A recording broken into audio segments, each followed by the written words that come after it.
Why problem solving is the real tech skill. Coding is not the real skill. Anyone can learn syntax, but not everyone can solve problems. The real difference: good developers write code.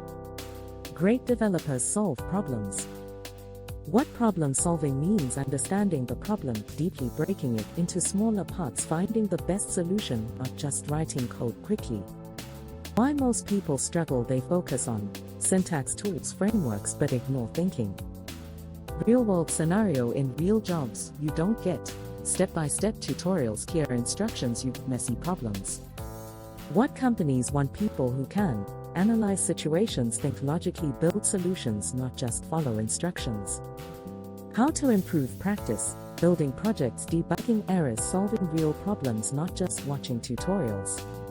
The shift from coding fast to thinking clearly, the result: better decisions, stronger skills, higher value in the market. The final take: code is just a tool. Problem solving is the real superpower. Rocket emoji.